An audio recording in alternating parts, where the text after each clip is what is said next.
Hey, this is Carrie from Wrap Your Head Around Silks. This is the Expecting Aerialist with the Digident Podcast Network. How's it going, guys? Thank you so much for tuning in. I am so excited to say that this is season 6. I cannot believe it. Time has flown, and I am so grateful to have you with me and for women all around the world to have tuned in to be part of this community. A lot of you guys have been on the podcast yourselves, and I thank you for that. So what's going on this year? So I am about to announce, almost going to announce what's happening in June. I am just at the very end of finalizing details for our June 20th through 27th week-long vacation retreat. So I like to train hard, play hard on these retreats, and I'm so excited to give you guys details. Keep your ears open for that. And if you are in need of an online course anywhere you are in the world, I have a beginner to intermediate silks course that covers everything.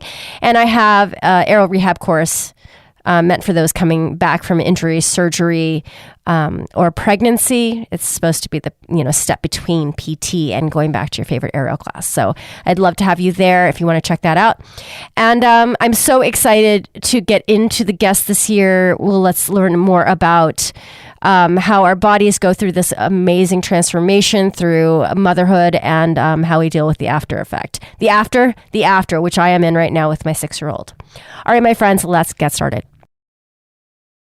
So, Deb, you are very unique because you have an in-person brick and mortar prenatal yoga studio. Correct, yes. Which is very hard as a business to have. I've talked to, do you know Brooke Cates? No. Brooke Cates has kind of along the same lines, and she had a brick and mortar prenatal yoga studio as well. Where? On the West Coast, I think. Okay. I think West Coast. And, it's hard because I can imagine, I'm an aerialist. This is a super niche podcast. This is a very specific population. But aerial studios, we have an ebb and flow, but we can keep our clients for more than 9 months.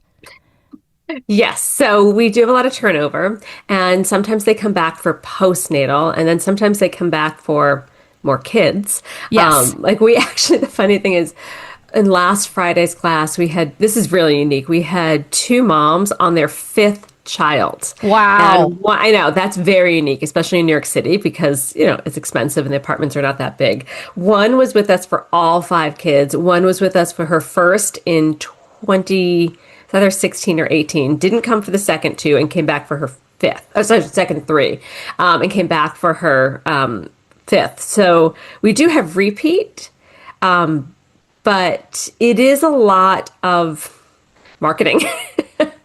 Yeah.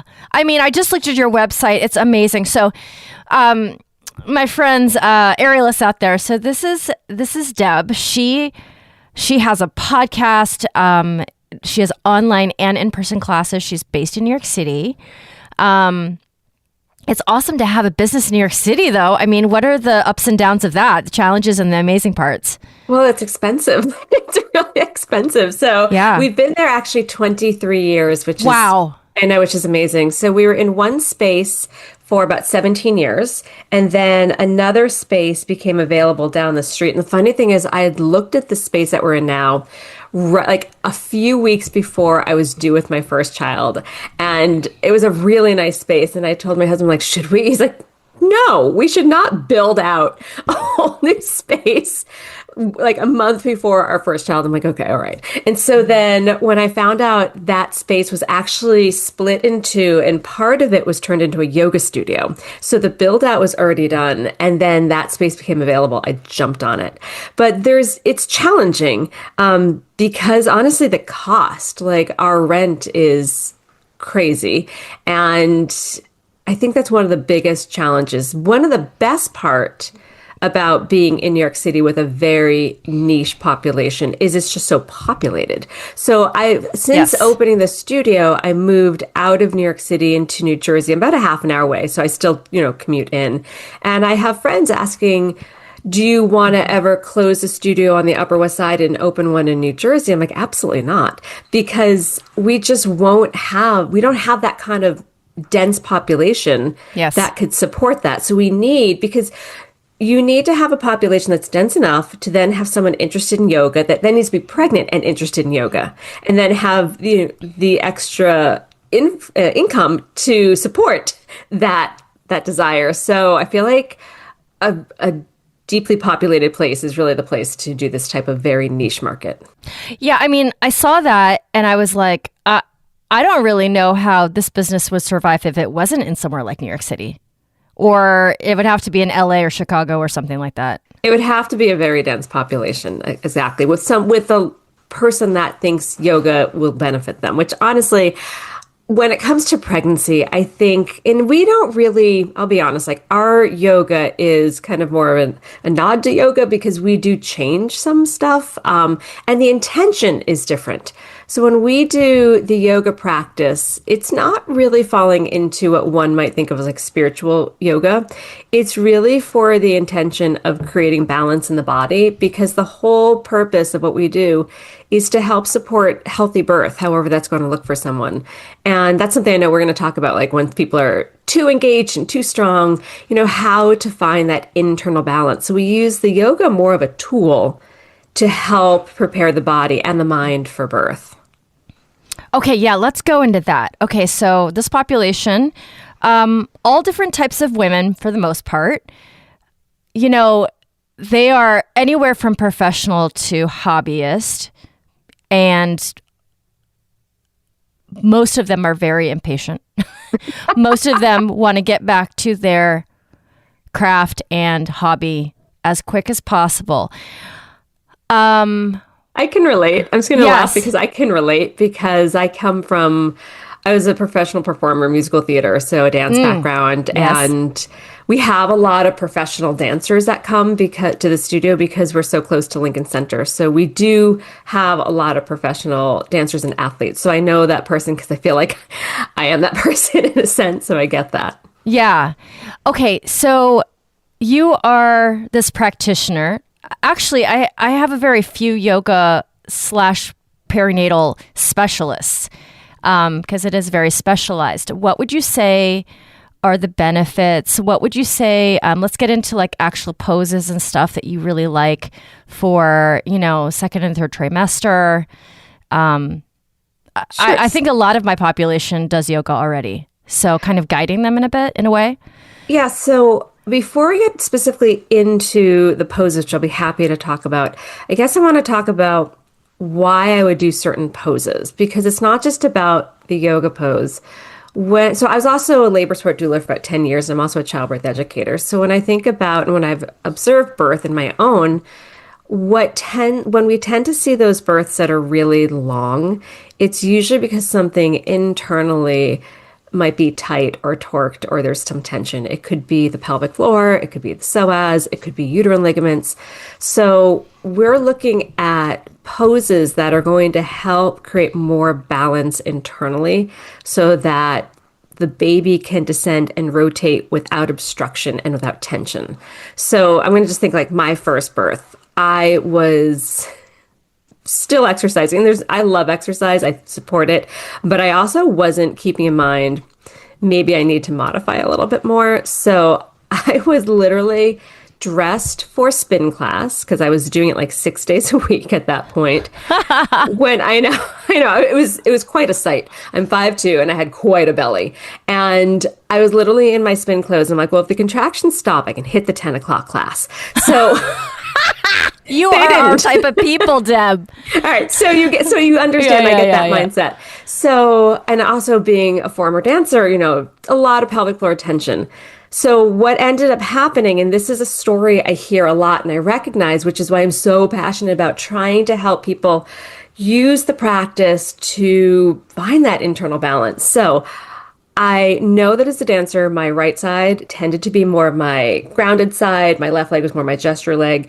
And so I was really kind of lopsided in strength. I had one side that was a lot tighter, another side that was a lot more mobile. And I knew my pelvic floor was kind of matching that.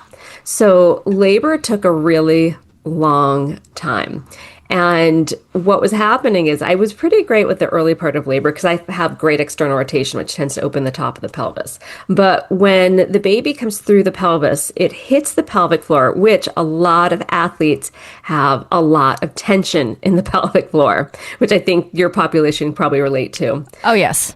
So the baby hits the mid pelvis, that's the start of the pelvic floor, and it needs to take a 90-degree rotation. And with that, a responsive, springy, trampoline-like pelvic floor is going to tuck the baby's chin and push the smallest part of their head against the cervix, like putting on a turtleneck sweater. You know, you don't stick your face into it. You tuck your chin, you put your sweater on. That's kind of like the baby's head against the cervix.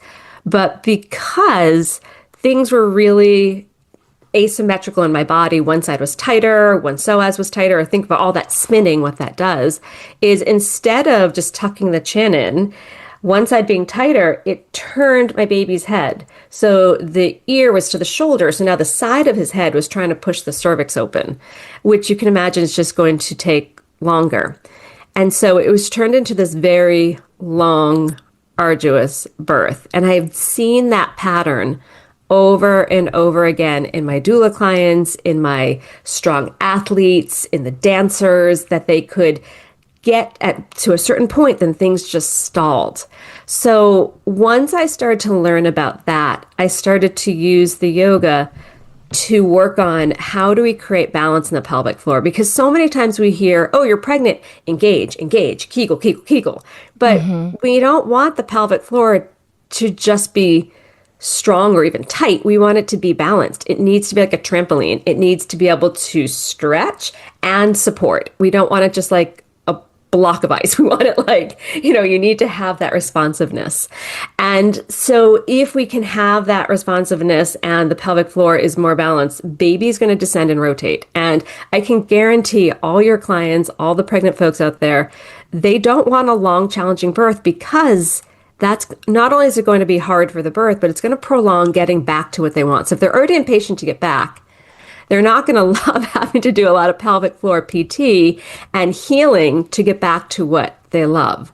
So we look at the poses that can help lengthen the pelvic floor muscles, relax where there's tension, build strength in other parts of the body. A lot of flexible bodies tend to have tight pelvic floors.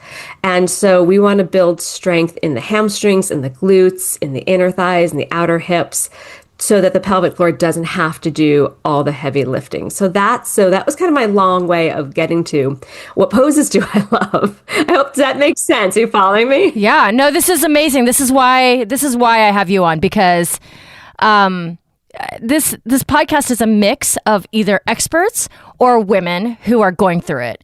And this is a very important topic too. We've talked about it a lot, the pelvic floor, but I love hearing it from each expert because you guys have a different take on it. Right. Yeah. So let's talk about these poses. Okay, so some of the stuff I do falls outside of just typical yoga. So I actually do a lot of functional movement stuff. So we actually do a lot of glute and hamstring strengthening. So especially in the pregnant body where there's more of that anterior pelvic tilt, kind of that tipping forward, that sway back. Yes. So to help combat that, because we really want to balance the pelvis and balance the ribs and top.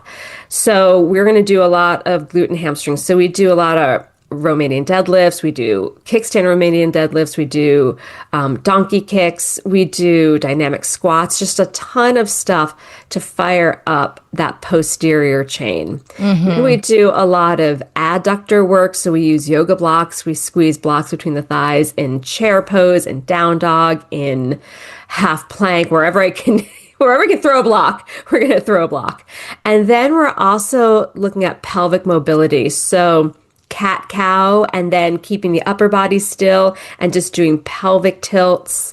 And then we're looking at a lot of internal rotation. So especially in the dance world, and I'm guessing probably in the aerial world, there's a lot of external rotation of the legs, but probably not that much internal rotation. Correct. Yeah. And so if we're constantly in externally rotating poses, it's great to open the top of the pelvis, but the deep rotators, the piriformis and the obturators can get really tight. And when those are tight, or we get that kind of waddle, you're going to lose internal rotation, and we need that to open the bottom of the pelvis and for the sacrum to have mobility. So I've made a lot of yoga poses up because it's not really in the yoga canon. So I have this one class favorite. So the legs are, imagine you're standing and your legs are quite wide, maybe like 3 feet apart. And then you're going to internally rotate your legs. So now the balls, the feet are in, the heels are out, and then you're going to do a forward fold. And then, so the legs are nice and wide, the legs are internally rotated, which will widen the sit bones. And then the upper body is going to reach forward like downward dog. So it's like a super wide-legged downward dog, but we're pulling the hips back. I've named it Deb's pyramid because in my mind it looks like a pyramid, and it's one of my favorites because I can lift the tailbone and widen the sit bone. So now I'm going to stretch the pelvic floor muscles, and so I'm always looking for ways to get length in the pelvic floor because so many of us are walking around with it really, really tight, and that's not only going to cause problems for birth. People may have incontinence, they may have pain with vaginal penetration, and those are not good things. So we're trying to find that balance of they're really tight. We're looking at internal rotation and ways to lengthen. So we do the Deb's pyramid. We do a lot of windshield wipering. We have a couple of poses where it's like a lunge where you're in a lunge, but you're rotating the hips towards the front leg to find internal rotation in the pelvis. So I've made a lot of poses up for the idea of function and balance in the pelvis and for the pelvic floor. And we also do a lot of diaphragmatic breathing because the diaphragm mirrors what's happening in the pelvic floor. So when someone inhales, the diaphragm drops. It actually contracts and drops. And then all that pressure, everything between the diaphragm and the pelvic floor, goes into the pelvic floor and those muscles lengthen. And then when one exhales, the diaphragm lifts up and the pelvic floor lifts up. So it's kind of like visualize like jellyfish dancing together. And so 360 breathing or diaphragmatic breathing is a really great tool to also start to help release pelvic floor tension. So those are some of my go-tos. Okay. What is your take on, oh my God, can we talk about my brain fog? I'm 48. Oh yeah. I'm 48. There, I get that. And let me tell you, interviewing people has become so interesting because the thought will be there and then is completely gone. Okay, how do you cue women through better breathing versus bracing? You know what I'm saying? Oh, yeah. Okay. What's your take on that? I'm not one that loves bracing the core. Okay, let me back that up. When I'm doing specific core work in postnatal, yes, we will do bracing. And even in like half plank in prenatal so that your pelvis and ribs are connected. You know, I don't want to fall into that sway. But overall, I don't want them to always hold tension in the core. Because if you're constantly pulling the core in, there's going to be a lot of downward pressure into the pelvic floor, and then you might find more pelvic floor dysfunction. So in the yoga poses, there's going to be core engagement from being mindful of where your ribs and pelvis are, but I don't want them consciously overly toning the abs. So I'm constantly focused on the 360 breathing. And we start that by just simply bringing one's hands to their ribs and breathing into their hands and imagining there's hands on their back or even putting a strap around their ribs. So if we can get better diaphragmatic breathing, the pelvic floor is going to be more responsive. If you're heavily constricting the abs, your breathing is going to be more shallow, your back is probably not going to get expansion, and the pelvic floor is not going to get its fluctuation. So, okay, let me go deeper into that because the word I'm searching for is fucking hell. Because maybe I'm misunderstanding the bracing. No, but I'm thinking of like no, because I don't. Right, because I don't want. No, the question was how do you get them not to brace? Oh, how not to brace versus no, but we want like the no. Don't be sorry because this is the conversation. Do you use the hug of the baby with your transverse abdomen? Yes. Is that the same cueing that you use? So I'm trying to ask, how do you get them to avoid the intra-abdominal pressuring with bracing when people brace? Okay, so we're trying not to brace during class. We do TA work specifically at the end of class. But during yoga, I'm asking them not to always engage their abs, but to breathe in the diaphragmatic breathing, because when it comes to birth, I don't want them to be bracing. I want them to use their TA for pushing. So we start class in actually a restorative pose, just natural breathing. And then in the very beginning, we're teaching that 360 breathing. So sometimes I have them use their hands around their ribs, sometimes a strap. So I'm going to introduce it from the very beginning. And I'm just going to teach about breathing into the 360 degrees of your rib cage. So I find if I start that, then they're not bracing because they've already become aware of what is it like to fully breathe as opposed to brace. But we do specific TA work at the end of class where they are feeling a long exhale and will feel that hug of the baby. But that's at a very specific time for them to understand, how do I get my TA muscles engaged, because that can help with pushing. I don't know if I'm still answering your question. No, you are. You're doing a great job of answering my question. Okay. During a class, Yes. I would assume that there are women of all stages of their pregnancy in the same class, or Yep. do you try to separate them?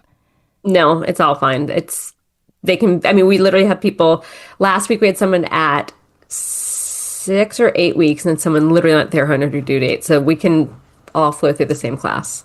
Okay, so does that mean you don't have them on their backs a lot? Are you having a lot of standing? Yeah, they're not on their backs. Okay. They're sitting, standing, or on all fours. Okay. I mean, that's interesting to me because so the way I found you is through Adrian and Natalie, who have Yes. their own podcast that you just were on. Yes. And, we're the Pilates team at San Antonio Lifetime, which is bougie gym, super bells and whistles. I don't know if you guys have Lifetime in New York City. We do, yeah. Well, not New Yeah, York yeah. City, but outside of New York City, yeah. Yeah. So Pilates, when I have my prenatal clients, I like to have them in a private so that I can super adjust, right? But you guys are doing, in-person group classes. Right. So is there a lot of modifying that you do in a class because of the different stages? Not really because of the different stages, because the way we teach it kind of levels the playing field. So we use blocks. I call them extensions of your arms. And Okay. and it's funny because I started this method, as I mentioned, 23 years ago. And my original training was in a style called Iyengar, which I love, but it doesn't flow. And as much as I love practicing Iyengar, I like teaching vinyasa. I don't know. It could be my background as a performer, as a dancer. There's something I really like about the flow. And I also find the pregnant bodies like to flow. And so when I came out of that training, I had to kind of figure out, how am I going to get them to flow? So first, I luckily had a really small group of folks that kind of let me experiment on them. And at first I'm like, okay, how do I get the leg to the front of the mat? How are we coming up and down with them still not feeling so cumbersome? And then also I'm like, ooh, what if I use blocks? So now everyone uses blocks under their hands to come up and down and to flow from all fours to the standing poses. And someone in their first trimester might be happy putting the blocks on the low height, and then someone in the third trimester might need it on the high height. And so by just simply using the blocks, I really can keep everybody in the same flow. And for some people in like a pose called extended side angle, maybe their forearms on their thigh and someone else, the hand is on the block. But for the most part, we can stay within the same sequences. Some people just may take the poses a little bit deeper, and some people may be a little more shallow, but they're really all in the same place. Oh, that's amazing. That's amazing that you're able to do that and make it work for everybody, and then also be together. Do you have a lot of women coming in with perinatal carpal tunnel? Yeah, that's a big one. I'd say our big issues are carpal tunnel from, the shoulders rolling in. We get a lot of pelvic issues, a lot of SI pain, a lot of symphysis pubis dysfunctions we have to modify. And I think one of the biggest things, and I think your population might relate to this, and I think even as a yoga teacher of 25 years, I can relate, that when I get something that doesn't feel great. I'm like, well, I should stretch it. I should just keep stretching it. And sometimes stretching helps, but then sometimes stretching the wrong way can actually make things worse. So especially for pelvic issues, we actually end up strengthening more. But so kind of going back to thinking about your population, they may find that like, oh, I have this pain, and some of the things they may try to do, because I've seen this in my own clients, can actually make it worse. So we really do have to modify for the issues in front of us. And one of the best ways that we usually deal with some of these pains is actually strengthening. It's not always stretching. Okay. Yeah. I mean, that makes a lot of sense. I mean, do you have the women in a fist if their wrists are bothering them? Okay. Or forearms on blocks. Forearms on blocks. I love this. Okay, so you work with the postpartum as well. I do. What is your approach to diastasis recti, to incontinence, getting it back together? Okay, so one, I do try to stay in my lane, and I do refer out a lot to pelvic floor PTs so they can get really specific, because I'm not checking out what's going on inside of them. Yes. But I do, again, it goes back to a lot of strengthening. You know, we need, just because somebody had a birth doesn't mean that they just have to tighten. They might actually come out of pregnancy with an even tighter pelvic floor. So we're going to do, again, a lot of posterior chain, a lot of inner thigh, outer thigh, understand the core, working the back. And then we do some pelvic floor toning, but then I split them, and I do this for prenatal too. This is where I do kind of split them into know your pelvic floor, and this is how you'll approach it. So if somebody, and I always give indicators, has a hypertonic pelvic floor where it's tight, they are not going to overly engage. And then if someone does not, they're going to engage more. So if someone falls into the hypertonic, they're going to engage about 5 to 10% of their ability. So they know what it's like to engage, and then really focus on the relaxation. And then someone that does not fall into that category, they're going to engage about 50 to 75% of their ability. So both groups will have some level of tone, but then also learn how to relax.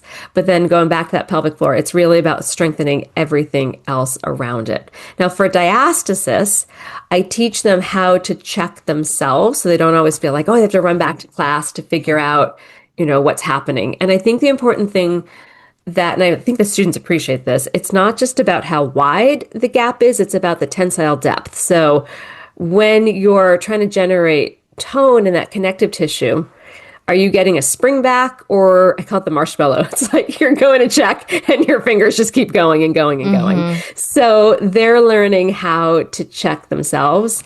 And then we also don't see people till about 6 to 8 weeks postpartum, maybe a little earlier sometimes.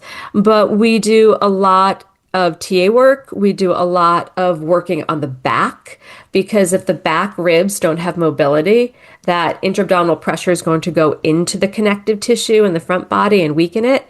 And then we do a fair amount of trying to find stability and a progression of abs, specifically at the end, noticing how they're generating strength, how that intra-abdominal pressure is being managed. So, because we have people in postnatal that could be 6 weeks postpartum and 6 months. So we have to meet them where they are within a whole class. So that's why we have a progression. Some people stop earlier, some people keep going. But it's very mindful about, is there doming? Are they able to maintain that intra-abdominal pressure? Are they trying to use their TA but actually bearing down? So I'm trying to be very mindful of where they are in that healing and really watch their bodies, what's happening when they try to find that connection and support. And so your post classes and your pre classes, they are separate? Yes. They're completely separate, because they're two different intentions. Absolutely. Yeah. I was going to say, I was like, how do you do that? Yeah, God, that would be a trick. Yeah, no, they're completely separate. And these classes, like, anyone can participate online. Yeah. We've kept them. We started with COVID doing them online, and we've kept them online because they're, clearly not as popular as they were during COVID, but we still have people all over taking classes, which is kind of amazing. Like, we had a woman from Spain pop in from class a couple weeks ago into class, and I'm just like, I found you on Instagram and I like it. And I'm like, thank you. Keep coming. Yeah, I mean, it's amazing because obviously very few people are going to have access to the in-person, I think. Right. It's really important to have that online option. Even I, like as an aerial trainer, I have students all over the place who are in what I would call like an aerial desert. Like there's just no studios around. And so they have to put up an aerial point at their local gym or the local gymnasium and then, get on Zoom. So I think that's amazing. I love that they do that. That is so cool. Yeah. And of course it would be better if we were in person, but they really don't have the access. What are they going to do? Move to follow their aerial instructor? Like that's not how, that's why, when you have a kid that's so good at like ice skating or something, the whole family has to move because if they're very serious about their training.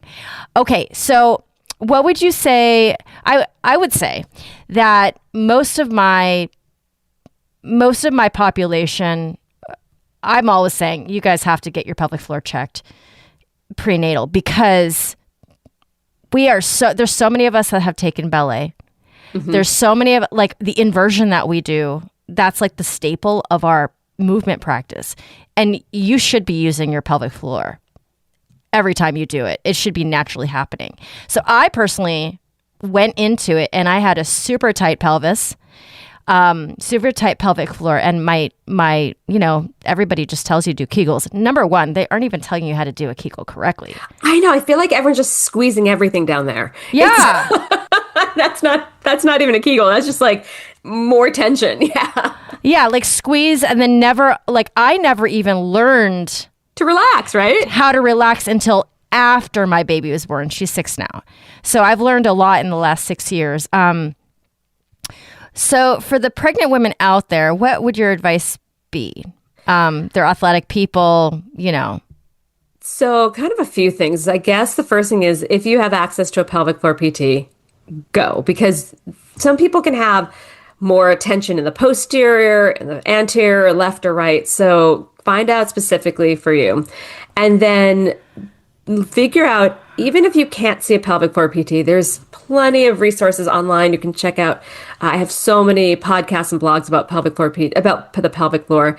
Try to identify the state of your pelvic floor. So if it is tight, it's not about strengthening. The reason that I have people that are tight add a tiny bit of tone, it's so that they learn how to relax the pelvic floor. So if you fall into, I have a tight pelvic floor, we want to know how to lengthen those muscles, how to stretch those muscles, how to breathe well. That goes back to 360 breathing, how to strengthen everything else so the pelvic floor doesn't feel like it has to do all the heavy lifting. That's why I think so many of the dancers, because there's so much flexibility, they're still strong, but there's such a lift.